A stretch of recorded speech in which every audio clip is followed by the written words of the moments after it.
Assalamualaikum warahmatullahi wabarakatuh. Salam dan bahagia kepada calon guru-guru hebat. Pada kesempatan kali ini kami akan menyampaikan materi dari mata kuliah pemahaman peserta didik dan pembelajarannya, topik 1 pada demonstrasi kontekstual. Sebelum memulai pemaparan materi, kami akan memperkenalkan diri terlebih dahulu. Kami dari kelompok 3 yang beranggotakan dari Laila Azra, dan saya Muhammad Akbar Halim Bagaskoro, Nisrina Azizah Adi, Rosia Ratna Pertiwi. Kami akan menjelaskan kasus-kasus yang diberikan kepada kelompok kami. Mari kita simak baik-baik.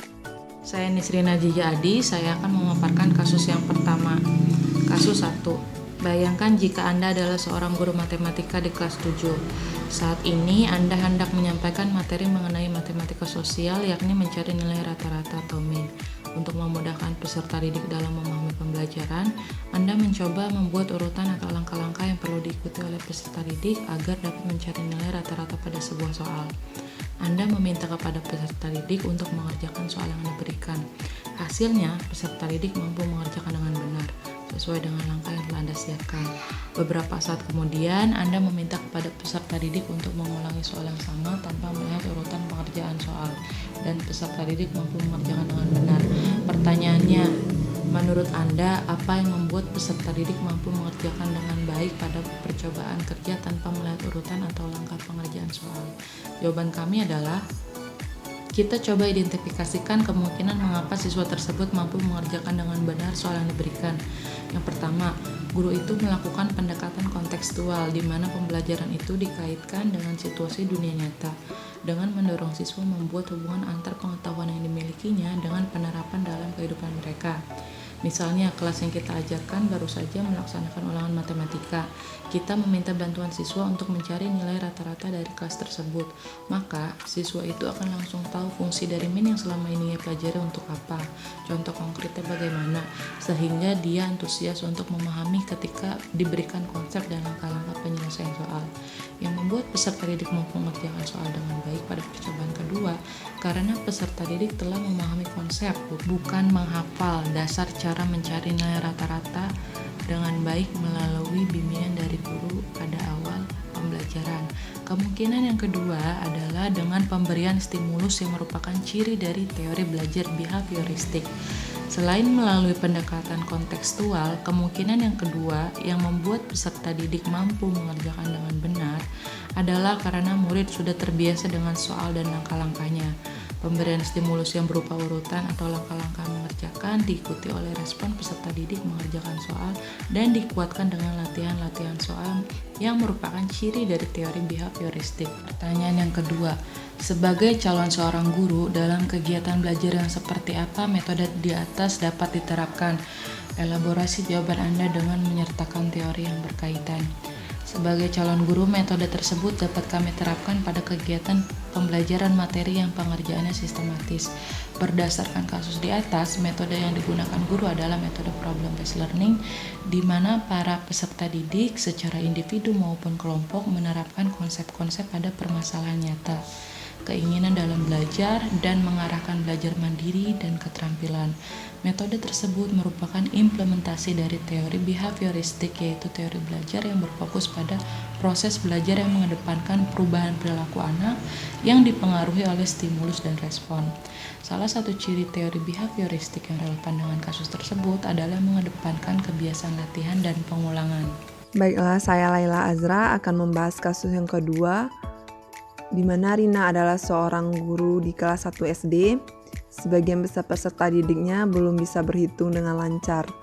Rina sedang memikirkan cara yang sesuai untuk membantu setiap peserta didik menyelesaikan tantangan belajarnya. Pertanyaan pertama yaitu, menurut Anda, apa yang dapat Rina lakukan untuk membantu peserta didiknya sesuai dengan tahapan perkembangan usia? Untuk membantu peserta didiknya sesuai dengan tahapan perkembangan usia, Rina harus memahami peserta didiknya sesuai dengan tahapan perkembangannya, di mana pada kasus ini peserta didik berada pada tahapan perkembangan pro-operasional atau rentan usia 2-7 tahun pada tahapan ini. Pada tahapan ini, anak telah menunjukkan aktivitas kognitif dalam berbagai hal di luar dirinya. meskipun kemampuan berpikirnya masih belum mempunyai sistem yang terorganisasi dengan baik. Namun, anak sudah mampu memahami realitas di lingkungan dengan menggunakan tanda-tanda dan simbol. Rina dapat membuat media atau menyajikan media pembelajaran yang menarik bagi peserta didik sehingga mempermudah dalam memahami konsep. Pertanyaan kedua yaitu, mengapa Anda menyarankan hal tersebut? Elaborasi jawaban Anda dengan menyertakan teori yang berkaitan. Hal tersebut dikarenakan rentang usia anak pada kasus tersebut. Menurut Piaget, tahun 1954, perkembangannya berada pada tahap perkembangan praoperasional. Perkembangan anak pada tahap tersebut, cara berpikirnya masih kurang mampu untuk memahami sesuatu yang kompleks, seperti konsep waktu, sebab, akibat, dan perbandingan. Namun mampu dengan baik memahami tanda-tanda ataupun simbol.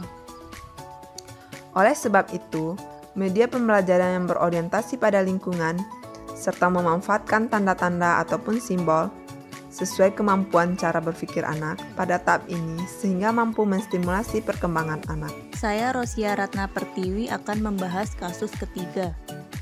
Made adalah seorang guru yang mengajar di salah satu sekolah negeri wilayah Bali. Ia mengampu mata pelajaran bahasa Indonesia. Ia hendak mengajarkan materi teks deskripsi pada peserta didiknya. Pada buku cetak yang menjadi panduannya saat mengajar, terdapat beberapa contoh teks deskripsi menceritakan tentang bangunan-bangunan pencakar langit yang ada di ibu kota. Dengan memperhatikan latar belakang setiap peserta didiknya, Made pun mencoba untuk memberikan contoh berbeda. Ia memberikan contoh teks deskripsi tentang pantai dan makanan khas di Bali. Pertanyaan kedua, prinsip apa yang Made gunakan dalam kasus tersebut? Elaborasi jawaban Anda dengan menyatakan teori yang berkaitan. Prinsip yang digunakan oleh Made pada kasus ketiga berkaitan dengan prinsip pembelajaran, yaitu prinsip relevansi. Made mempertimbangkan latar belakang peserta didiknya yang berada di Bali dengan memberikan contoh teks deskripsi tentang pantai dan makanan khas Bali. Ia membuat materi menjadi lebih relevan. Selain itu, prinsip di atas juga selaras dengan prinsip pembelajaran tanggap budaya. Prinsip pembelajaran tanggap budaya adalah pendekatan yang mengakui dan menghargai keberagaman budaya dalam konteks pendidikan. Hal itu juga sejalan dengan teori belajar sosial kognitif yang dikembangkan oleh Albert Bandura dan menekankan peran penting dari proses kognitif seperti perhatian, persepsi, ingatan, dan pemikiran dalam proses pembelajaran, di mana hal tersebut diterapkan oleh Made untuk mengajarkan materi teks deskripsi kepada peserta didiknya. Kasus tersebut memperlihatkan bahwa Made menggunakan sisi lingkungan atau keunikan budaya di Bali dalam mengajarkan materi teks deskripsi kepada peserta didik. Menurut Anda, apakah pertimbangan dan keputusan Made sudah sesuai? Mengapa demikian? Menurut kami, pertimbangan dan keputusan yang sudah Made ambil sudah sangat tepat. Hal ini karena Made memberikan contoh yang relevan dengan kehidupan hari-hari peserta didik agar pembelajaran menjadi lebih efektif. Maka, penting bagi pendidik untuk mengetahui bagaimana gambaran peserta didik yang ada di dalam kelas. Made memilih untuk memberikan contoh teks deskripsi mengenai pantai dan makanan khas Bali yang merupakan bagian integral dari identitas Bali.